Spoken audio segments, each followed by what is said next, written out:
તો જામનગરના બેડેશ્વર વિસ્તારમાં આજે ફરી ચાલ્યું દાદાનું બુલડોઝર।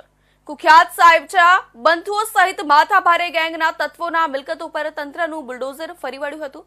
5000 ચોરસ મીટર 11 મકાન પર બુલડોઝર ફરી વળ્યું। એસપી એસડીએમ સહિતનો કાફલો સ્થળ પર હાજર હતો। સમગ્ર વિસ્તારમાં પોલીસના ધાડે ધાડા ઉતરવામાં આવ્યા।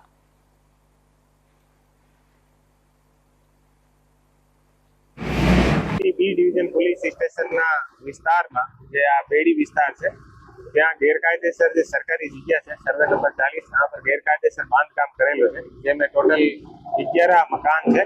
11 मकान नो जे निर्माण कार्य है अत्यारे हटाववामां आवी रह्यो छे अने ए जे कुख्यात जे साहित्य बंधु है जेने जे लोको पर घणो बधा गुनाओ दाखिल थयेला छे अने आ पर हत्या खंडणी ब्याज वटाना गुनाओ दाखिल छे अने आना गैरकायदेसर बांधकाम जे लगभग 16000 स्क्वायर फीट आसपासनी जग्या छे અને આની બજાર કિંમત લગભગ 10 કરોડની આસપાસ છે અને જે બાંધકામ છે આની કિંમત લગભગ 10 કરોડ ટોટલ 20 કરોડની આસપાસની કિંમતના ગેરકાયદેસર બાંધકામ છે જે અત્યારે જામનગર જિલ્લા વહીવટી તંત્ર અને જેએમસી ના દ્વારા હટાવવામાં આવી રહ્યા છે અને કોઈ પણ કાયદો અને વ્યવસ્થાની પરિસ્થિતિ ના પડે એટલા માટે પોલીસનો પૂરતો બંદોબસ્ત આપેલો છે જેમાં ડીવાયએસપી સિટી ક્રાઇમ અને સિટીના દરેક પોલીસ સ્ટેશનના લોકોએ હાજર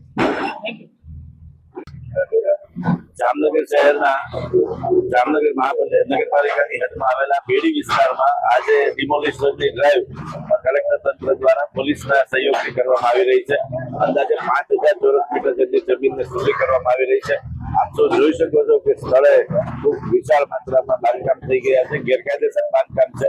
અંદાજે લગભગ 10 કરોડથી 12 કરોડ રૂપિયાની કિંમતની બજાર કિંમતની જમીનને ખુલ્લી કરવામાં આવી રહી છે અને એનો કબજો સરકાર પર આજે નહીં લેવામાં આવી રહ્યો છે। તો આ તરફ